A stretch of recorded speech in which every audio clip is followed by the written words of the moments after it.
Hello everyone, this is Bushra Khan. Welcome to RNN podcast. नाजरीन, आज हमारे साथ पाकिस्तान के जाने माने मारूफ म्यूजिशियंस मौजूद हैं जिन्होंने अपने करियर का स्टार्ट 2013 से किया, लेकिन उन्होंने अपना बैंड बनाया यार खान के नाम से 2019 में। हाल ही में इन्होंने अपना एक रीसेंट गाना रिलीज़ किया है, लेकिन उससे पहले 3 मशहूर गाने रिलीज़ कर चुके हैं और ये जो इनका चौथा गाना है वो जंग के नाम पर है, जो कि पाकिस्तान इंडिया के दरमियान कशीदगी के ऊपर इन्होंने बनाया है और इसमें सोशियो पॉलिटिकल स्टेटमेंट जो इन्होंने दी है पूरी दुनिया में सराही जा रही है। वक्त ज़ाय किए बगैर मैं चाहूँगी कि चलिए आइए हम आपको मिलवाते हैं। आज मैं बात कर रही हूँ इसफंद यार खान और इमरान सुंबुल खान की। अस्सलाम वालेकुम जी। Welcome to RNN podcast. Thank you very much जी, thanks for having us. Isfandyar Khan और इमरान सुंबुल खान, ये बताइए, आप यार खान के बैंड का हिस्सा है क्या? कोई और भी है जो आपके साथ होता है? जी, एक थर्ड मेंबर भी है हमारे, Shahryar Khan. He lives in Canada now, तो वो हमें सपोर्ट प्रोवाइड कर रहे होते हैं। यानी वो स्लीपिंग पार्टनर हो गए अब? सॉर्ट ऑफ, हाँ जी। लेकिन उनकी मतलब एक्टिव वो रहते हैं हमारे साथ, म्यूज़िक मेकिंग के अंदर भी, प्रोडक्शन के अंदर भी। कमेंट्स उनके आ रहे होते हैं, पार्ट्स वो कुछ प्ले कर रहे होते हैं उसके अंदर। बट सिंस टाइम डिफरेंस है, रहते भी वो कनाडा में है, तो उस तरह का नहीं हो पाता जैसे हम दोनों मिलके कर सकते। तो ये बताइए इमरान सुंबल, जब आपसे बात करते हैं 2025 के ज़माने में पाकिस्तान के कल्चर की अगर बात करें तो बहुत मुश्किल से बैंड्स जो है सर्वाइव करते हैं। म्यूजिशियंस शुरू में तो यूनाइट होकर गाते हैं और बहुत मशहूर होते हैं, बहुत अच्छा करियर जा रहा होता है, लेकिन बाद में कोई ना कोई मिसअंडरस्टैंडिंग्स की वजह से हम कह सकते हैं कि सेपरेट हो जाते हैं। तो आप लोग का बैंड अब तक कैसे एग्जिस्ट कर रहा है? आप तीनों इस बैंड का हिस्सा कैसे हैं? हम लोगों की जर्नी काफ़ी पहले से स्टार्ट हुई हुई है और उसमें हम लोगों के जो पर्सनल गेन्स हैं वो बिल्कुल सेकेंडरी हैं। प्राइमरी हम लोगों की दोस्ती है, तो वो मतलब friends first and musicians later वाली बात है। इसीलिए सरवाइव कर रहे हैं। एब्सोल्युटली, यानी कि दिस इज दी स्ट्रेटेजी अगर किसी और को चाहिए डेफिनेटली म्यूजिशियंस और बैंड बनाने का कोई सोच सक्सेस का फॉर्मूला ही यही। हाँ जी, ठीक, यानी friends first and then musicians later. All right. तो ये बताइए, जब बात करते हैं आज के ज़माने की 2025 की, तो यूजुअली एक मिथ है और कल्चर भी है पाकिस्तान का, स्पेशली अगर बात करें बैंड्स में जो सिंगर्स हैं या म्यूजिशियंस हैं बहुत मुश्किल से इकट्ठे टिकते हैं। उनका यूनाइटेड रहना कुछ ज़्यादा लॉन्ग रन में बहुत मुश्किल है। तो कैसे मुमकिन है कि आप तीनों सर्वाइव कर रहे हैं यार खान के ब्रांड में? हमारा जी ये था कि जब हमने स्टार्ट किया था तो तब से ही जो म्यूज़िकल इन्फ्लुएंसेस अभी कुछ होते हैं वो हमारे सिमिलर थे। जैसे रॉक म्यूज़िक अगर आप सुनते आ रहे हैं तो कुछ आपके फेवरेट बैंड्स होते हैं, फेवरेट म्यूजिशियंस होते हैं, तो हमारे ओवरलैप्स काफ़ी ज़्यादा अभी भी एग्जिस्ट करते हैं। तो जो म्यूज़िक इमरान सुनते हैं, शहरियार सुनते हैं, वो डेफिनेटली ऐसे होगा कि मैं भी वही सुनूंगा और शायद मैं डिस्कवर भी खुद ही कर लूँ वो। तो इस वजह से वो जो आप कन्वर्ज आप कर जाते हैं ना एक चीज़ के ऊपर, तो आपका आगे इस तरह के क्रिएटिव डिफरेंसेस फिर आपके नहीं आते। आई एम नॉट सेइंग कि आ सकते नहीं है, हाँ डेफिनेटली सकते हैं, पर फिलहाल अभी तक ऐसा कुछ मामला नहीं हुआ। यानी टिल टू डेट यार खान के बैंड में जो म्यूजिशियंस हैं उनकी चीज़ें स्मूथ चल रही है जी। इमरान खान सुंबल, अगर मैं आपसे बात करती हूँ तो जैसा इन्होंने कहा कि आप तीनों के जो माइंड सेट्स हैं वो सेम पेज पर है, क्रिएटिविटी जो है वो bye stroke of luck same page पर है। तो कभी ऐसा हुआ कि कॉन्फ्लिक्ट ऑफ इंटरेस्ट कभी तो आया होगा, कोई ऐसा वाकया कि आपने कोई कंपोजिशन बताई है या कोई लिरिक्स है या कोई ट्यून है जिस पर इत्तेफाक ना किया हो तीनों ने, तो किस तरह से इस चीज़ को कॉप अप करते हैं? मतलब I won't call it conflict of interest. मैं ये ज़रूर कहूँगा कि कभी कभार ऐसा हुआ है कि हम लोगों ने कुछ क्रिएट किया हो तो वो अपनी ओरिजिनल फॉर्म में ना रहा हो। जब वो दूसरे म्यूजिशियन तक पहुँचता है तो वो मॉर्फ हो जाता है और वो फिर तीसरे तक पहुँचता है तो वो मॉर्फ हो जाता है और उस पर सारे एग्री कर रहे होते हैं। तो ऐसा तो अल्हम्दुलिल्लाह जो अभी तक हमने किया है उसमें तो हमें ये प्रॉब्लम नहीं फेस करनी पड़ी कि कोई भी किसी चीज़ पे एग्री ना कर रहा और एक बंदा जो है ना वो बस अटक जाए कि ऐसे ही होगा। हम सारे ही थोड़े से माइल्ड मैनर्ड कॉम्प्रोमाइजिंग किस्म के लोग हैं। नाइस। तो ये बताएं कि जब बात करते हैं यार खान बैंड की, जब ये पाकिस्तान में एग्जिस्ट हुआ, एस्टेब्लिश हुआ, आप लोग ने अपनी पहली एल्बम निकाली या अपना पहला गाना निकाला, तो आप लोग ने किस तरह के चैलेंजेस फेस किए और आवाम की तरफ से कैसा फीडबैक आया? असम जी, जो पहला गाना जो हमने बनाया था वो उसकी पोइट्री मेरे ग्रैंडफादर ने लिखी हुई थी, एंड जबरदस्त। He wrote that when my grandmother passed away. तो वो गाना उनकी इस तरह का याद था में। कि वो उनकी याद के अंदर उन्होंने एक चीज़ लिखी थी और वो मैंने पढ़ी तो मुझे बड़ी ही वो ज़ाहिर है एक आपका ताल्लुक़ होता है, रिलेशन आपका एक बना होता है, तो मुझे भी वो बड़ा डीपली वो इमोशन फ़ील हुआ। तो that's when we got together, Shahryar और मैं, हम लोग बैठे, इमरान को हमने इनवाइट किया, हमने बैठ के फिर उसके ऊपर कुछ कंपोज किया। अब चलते हैं के नाम से that was our first song. अगर आप थोड़ी सी गा कर सुना दे जो आपने कंपोज की है, और उसका पहला बंद अगर सुना दे जो आपके दादा ने लिखी हुई है। श्योर। जानम नहले पे दहले हो गए हैं और बाल रू पहले हो गए हैं, ना इश्क की वहशत है ना वादिए जानाना, हाय ढेर अकेले से ही हो गए हैं, हो हो हो अब चलते हैं। जबरदस्त, अमेजिंग। थैंक यू जी, थैंक और यू कंपोजिशन में हेल्प तीनों ने की हुई है। जी। इसकी जी मोस्टली वोकल मेलोडीज जो हैं वो हमारा प्रोसेस जिस तरह इमरान बता रहे थे ना, कॉन्फ्लिक्ट ऑफ इंटरेस्ट आता नहीं है क्योंकि हमारा स्टार्ट बड़ा एक डिफरेंट तरीके से हो रहा होता है। तो कई दफ़ा हम ये करते हैं कि वोकल मेलोडी हम लेते हैं, एक लिरिक्स हम लेते हैं और उसके अराउंड पर हम अपने गानों को बिल्ड करते हैं। तो अभी तक तो हमारा फार्मूला यही रहा हुआ है। जिस तरह मैं बैठा हुआ हूँ, कुछ गुनगुना रहा हूँ और एकदम से लगता है कि यार ये आमद चीज़, आई है। हाँ ये आगे ठीक इसके है, ऊपर कुछ ठीक है। बनना चाहिए, तो मैं इंस्टेंटली या तो इमरान को सेंड करता हूँ या शरियार को सेंड करता हूँ कि यार इस पे बताओ। फिर वो कुछ अपनी फीडबैक देते हैं कि यार अगर तुम इस जगह को ऐसे कर लोगे तो ज़्यादा बेहतर लगेगा, इसका कोरस अच्छा कर लो। एंड देन वो जो एक प्रोसेस होता है, एक फिनिशिंग आ जाती है, फिनिशिंग, यस, फिनिश ऐड होती रहती है और फिर हम उसकी इंस्ट्रूमेंटेशन के ऊपर आते हैं। फिर इमरान बैठ के गिटार फिगर आउट करते हैं, कीबोर्ड थोड़ा सा फिगर आउट होता है, बेस आती जो है। म्यूजिक है, जो टोन्स हैं, जो ट्यून्स हैं, वो जी इमरान के जी, हिस्से में है। इमरान जो है वो जो गिटार का सारा आप समझ लें कि वेट होता है, उसका उसको लोड होता वो है, कैरी करते हैं आप, वो इमरान म्यूजिक कैरी जो करते इसके हैं। पीछे जी मतलब प्रॉपर हम जी, कह सकते हैं कि मास्टरमाइंड जो है म्यूजिक का, बिल्कुल जी, लिरिक्स के हमारा पीछे असल आप में हैं। जो है ना basically mostly guitar based music होता है, और जो प्राइमरी इंस्ट्रूमेंट है वो होता है। तो वो हमारा हिस्टोरिकली शरियार और मैं हम मिल के हैंडल करते हैं। सिंस शरियार अब बहुत एक्टिवली प्रेजेंट नहीं है, तो हम ये करते हैं कि जो शरियार से हम लोग करवाते हैं वो लाइक एडिशनल जो पार्ट्स होते हैं ना, जो ब्यूटिफाई करते हैं गाने को, वो वाले शरियार कंट्रीब्यूट कर रहे चेरी ऑन होते द हैं। टॉप। हाँ, yeah, और मैं और इसवन हम बैठ के जो है ना वो बेसिकली मैं इनको बजा के सुना रहा होता हूँ, और ये कहते हैं कि इनका कोई ख़ास हाथ नहीं है इंस्ट्रूमेंटेशन में, पर ये सारी चीज़ें जो है ना वो मुझे मुंह से गा के बता रहे होते हैं कि आपको अपने यानी कि इंस्ट्रूमेंट तीनों पे मिलके ही करते हाँ, हैं ये ओवरऑल, करना है। तीनों की क्रिएटिविटी है। yeah, बिल्कुल बिल्कुल बिल्कुल, जबरदस्त। ऐसे ही। बिल्कुल। ऐसा कोऑर्डिनेशन आप लोग का इसी तरह रहे। इट्स इंशाल्लाह जी। Amazing getting to know the band, the Thank you यार so Khan much. Band. Thank you so much. आपके जंग गाने की जब बात करते हैं जिससे धूम मचाई हुई पूरी दुनिया में, जी जी, हाल ही में अगर हम देखें कि पाकिस्तान इंडिया के दरमियान जो कॉन्फ्लिक्ट चल रहा है, पाकिस्तान इंडिया के दरमियान जो गर्म किस्म की ना ख़त्म होने वाली कशीदगी चल रही है, जिस पर जी। अभी तो सीज फायर है, उस पर आपने एक गाना रिलीज़ किया है। जी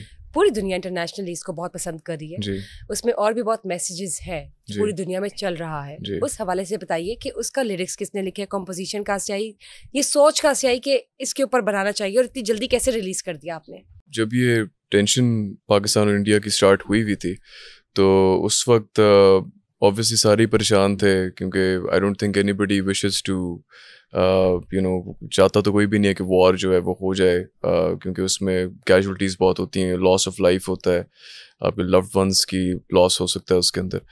तो मैं बैठा हुआ एक साहिल लुधियानवी एक पोइट हैं, पहले तो वो सब कॉन्टिनेंट के ही आप समझ लें पोइट थे, फिर देन इंडो पाक सेपरेशन जब हुई, पार्टीशन जब हुई, तो उसके अंदर फिर वो इंडिया में ही वहाँ पे ही रह गए।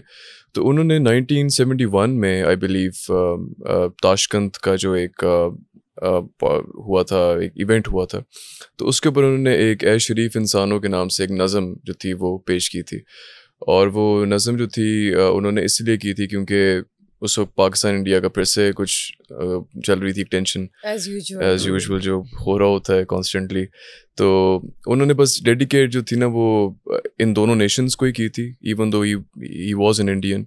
तो उन्होंने यही कहा कि यानी जंग जो है ना वो एक मसला है, it's not going to solve any problems. मसला तो वो क्या हल बिल्कुल करेगा, वो क्या हल करेगा। जबरदस्त, तो क्या जबरदस्त लाइन है। जी, तो उसी पे फिर कुछ अगेन कुछ वोकल मेलोडी जहन में आई, उसको कुछ बनाया, फिर इमरान के साथ बैठा और हमने डिस्कस किया कि यार लगता है कि ये गाना जो है ना बनाना चाहिए और दुनिया को एक अमन का जो पैगाम है वो देना चाहिए, वो देते रहना चाहिए। ये बहुत अच्छा जी। इनिशिएटिव है आप लोग के एंड से कि आप लोग बीइंग यंगस्टर्स और एग्जिस्टिंग बैंड है यार खान के नाम से, और 2013 से आप लोग ने अपना करियर का स्टार्ट लिया हुआ है और आप लोग गाने गाते हैं पाकिस्तान के अलावा इंटरनेशनली, आप लोग अपना लोहा मनवा रहे हैं। तो जब बात करते हैं म्यूज़िक की और इस तरह की म्यूज़िक की, तो मेरे ख्याल से this is a top most priority. बाकी सिंगर्स को भी अगर आप देखते हैं तो वो अफवाज पाकिस्तान के लिए कर रहे हैं, पाकिस्तान के लिए कर रहे हैं, अमन पीस के लिए कर रही है ओवरऑल, और बाकी जो चैप्टर्स पे गाने हैं वो तो बनते हैं, रोमांस, लव एक्सेट्रा।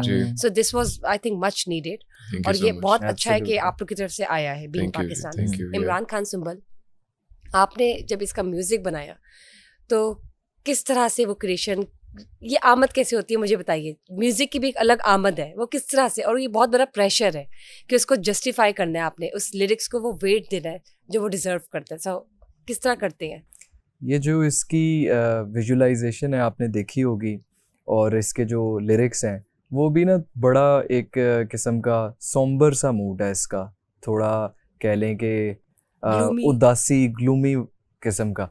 तो जब इन्होंने मुझे गा के सुनाया, अब हम लोगों की केमिस्ट्री इस पॉइंट तक पहुंच चुकी हुई है कि हमें समझ आ जाती है कि यार ये गाना किस लय में जा रहा है जी। तो उसी के हिसाब से ना मैंने फिर अपनी तरफ से जो गिटार पे जितना मैं गिटार को रुला सकता था ना, मैंने रुलाने की कोशिश की।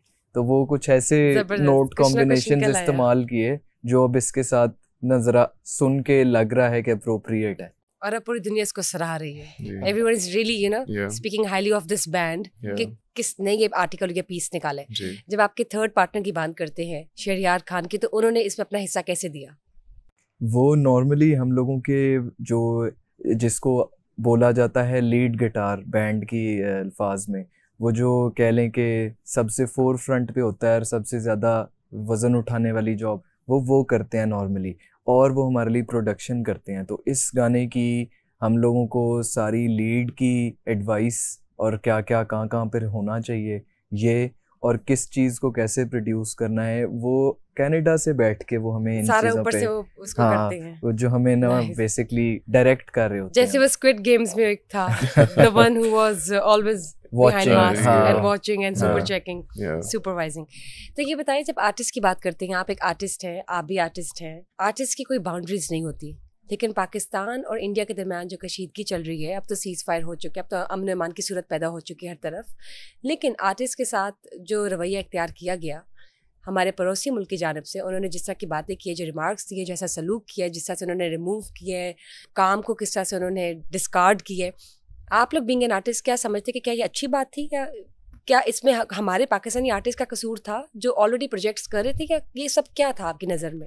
नहीं जी, बिल्कुल भी मेरा नहीं ख्याल कि एज आर्टिस्ट जो है, देखें आर्ट तो एक ऐसी चीज़ है जो कि यूनिवर्सल है और इसको आप किसी भी तरह जो है ना कंटेन नहीं कर सकते और कंटेन करना भी नहीं चाहिए।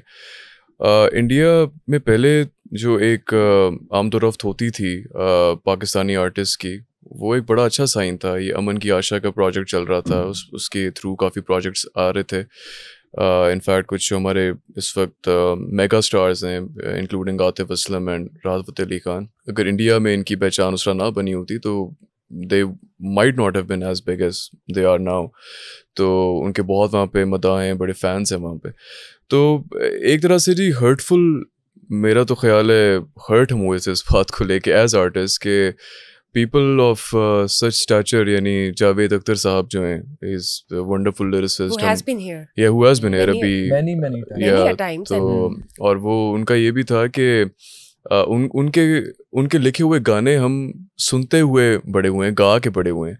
तो वो जब इस तरह की बात कर रहे थे, फिर जैसे ही ये न्यूज़ आई इसकी कि वॉर की तरफ बात जा रही है, ऑपरेशन सिंदूर और सब कुछ, तो ये सारे और सारे ही ऑलमोस्ट अक्षय कुमार थे, फिर ये आपके संजय दत्त थे, इन सब ने जो है वो पोस्ट करना शुरू कर दिया इसके बारे में कि जैसे दिस इज़ मतलब वी सपोर्ट यू, और वो बड़ा एज आर्टिस्ट जो है ना वो लगता है कि ये नहीं करना चाहिए, शुडंट पिक साइड्स इस तरह।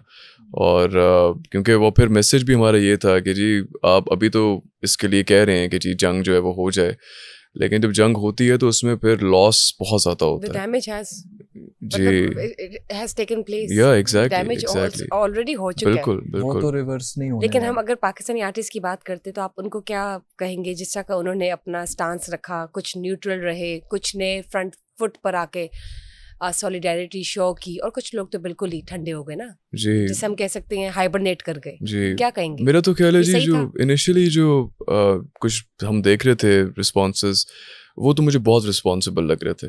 सारे जो थे कंडेम भी कर रहे थे पहलगाम वाले अटैक को, और सारे ये भी कह रहे थे कि ये एक मिसकंस्ट्रू हो रही है चीज़, आप एक कन्फ्यूजन क्रिएट हो रही है, इसको आप ऐसे ना करें। तो that was a very very good I think thing that our Pakistani artist were doing.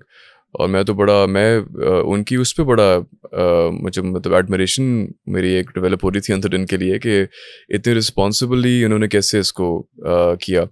जबकि उसके बरक्स अगर हम इंडिया के आर्टिस्ट को देखते तो immediately they had taken a very very harsh stance.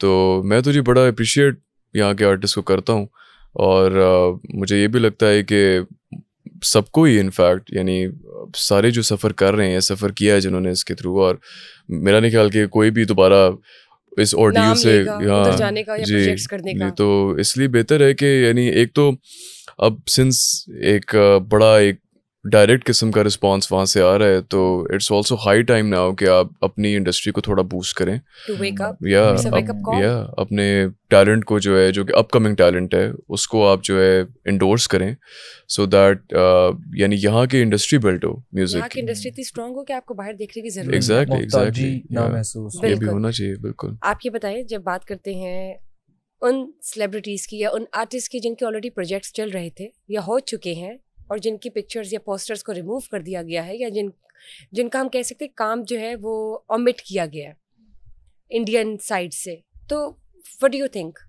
ये क्या था? क्या ओपिनियन है आपकी, होना चाहिए था कि नहीं? या वो कुछ आर्टिस्ट शायद ऐसे भी थे जो न्यूट्रल भी थे और फिर बाद में इन्होंने अपना स्टांस देना शुरू किया जब उनको मालूम हुआ कि यहाँ पे तो ये इस तरह चल रहा है। सो आप इस पूरे सिनेरियो को किस तरह देखते हैं अपनी नज़र में?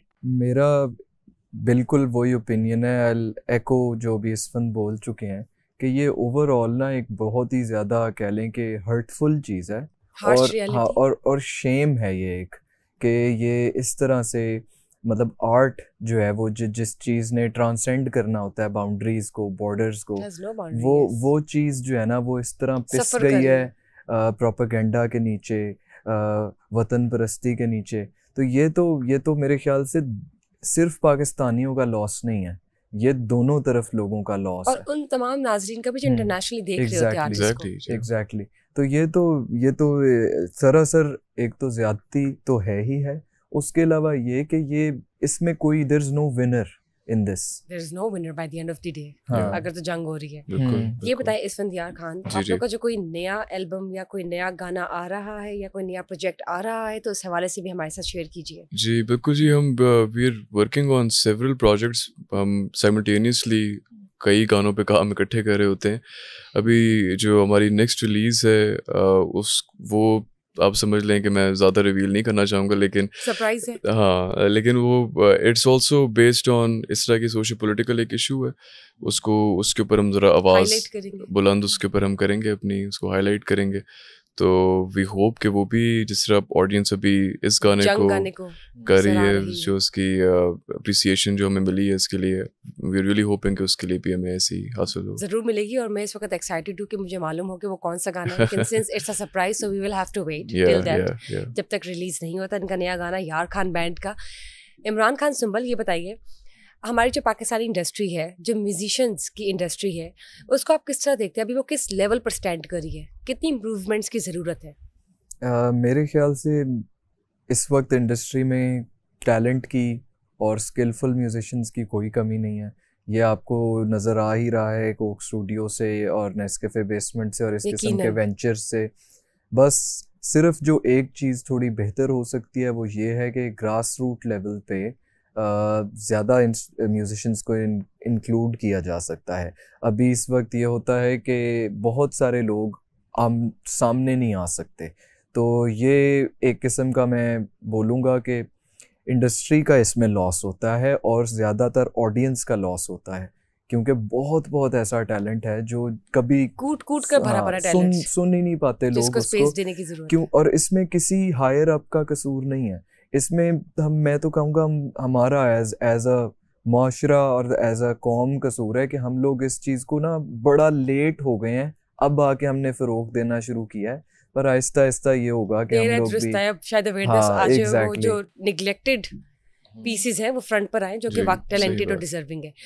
जो यंग टैलेंट आ रहे हैं, हमारे म्यूजिशियंस जो नए उभर कर सामने आ रहे हैं ग्राउंड पर, उनको क्या मैसेज देना चाहेंगे कि वो चैलेंजेस को किस तरह कॉप अप करें और आगे कंसिस्टेंसी से कैसे अपना जो लोहा है वो मनवाए, अपना नाम जो है वो एस्टैब्लिश करें? आप चाहे प्रिविलेज की पोजीशन से इसको देखें या आप चाहे एक स्ट्रगलिंग आर्टिस्ट की पोजीशन से इसको देखें, आप at the end of the day struggle करते हैं तो ही आगे बात चलती है। ठीक है, तो बस गिव अप नहीं करना स्ट्रगल को। मुश्किल होंगी, चीज़ें होती रहेंगी। ठीक है, हम लोग भी, मैं और इसवन भी, हम लोग भी डे जॉब्स करते हैं। ठीक है, ये आर्किटेक्ट हैं, मैं टीचर हूँ, और हम लोगों को निकालना पड़ता है इसके लिए टाइम। हम लोगों को अपनी रिसोर्सेज इस पे स्पेंड करनी पड़ती हैं और ये हर किसी को करनी पड़ती हैं। तो बस जिसमें आप बिलीव करते हैं, आपको अगर लगता है कि आप कर सकते हैं और आप करना चाहते हैं दिली तौर पे, तो फिर आपको हिम्मत नहीं हारनी। यानी कि आप अगर पैशनेट है, कंसिस्टेंट है और अगर आपने अपनी विल बना ली है तो फिर आराम से आप कोई भी मंजिल पार कर सकते हैं। और वो आप लोग ने एक ट्रू एग्जांपल दी है कि you being an educationist, you being an architect is actually fulfilling your goals, being singers and representing Pakistan on international scale, and that's amazing.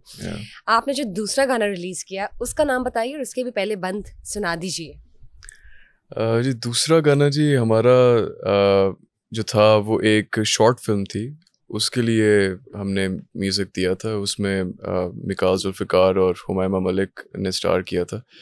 तो वो ज़रा एक रोमांटिक नंबर था, वो वाज़न्ट लाइक अ सोशियो पॉलिटिकल।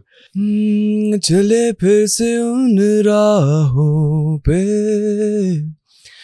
नाम जिनका था होंठों पे, नहीं हुई फिर वो शाम जो याद हो, दिल हिचकिचाया यूं, याद ऐसा आया वो, मेरी आंखों के पास झूमी फिर से वो आस, तो आओ, तो आओ, तो आओ मेरे संग। जबरदस्त। Thank you. हुमायमा मलिक और मिकाल जुल्फ़िकार की जो शॉर्ट फिल्म है उसमें आप लोग ने ये गाना गाया। जी, हाफ कुक्ड के नाम से थी। का नाम क्या है? Half cooked. Half cooked. जी, जबरदस्त, क्या बात है। तीसरा गाना कौन सा आप लोग का? तीसरा जी हमारा ज़रा थोड़ा सा जंग जो जंग ही हमारा एक गाना बनता है। उससे पहले हम एक वो कर रहे थे, कुछ कवर्स हमने किए हुए, तो उसको भी हमने रिप्रेजेंट किया था कि एज हमने ही उसको रीपर्पस किया था। तो मेरा ख्याल है जंग आपको, तो मैं चाहूंगी कि जंग आप ऐसे नहीं सुनाएंगे जी। इमरान खान सुंबल की उसमें मुझे गिटार भी सुनना एफर्ट्स चाहिए। आपने गिटार के साथ मुझे प्रॉपर गाना सुनाना है। श्योर जी, श्योर। उसके लिए मैं बेताबी से वेट कर रही थी कि before we wrap up the session I would like कि जंग गाना जो है वो यार खान बैंड मेरे साथ इस वक्त मौजूद है, उनके म्यूजिशियंस, वो मुझे गाकर सुनाइए। तो चलिए जी, सुनाइए। श्योर जी।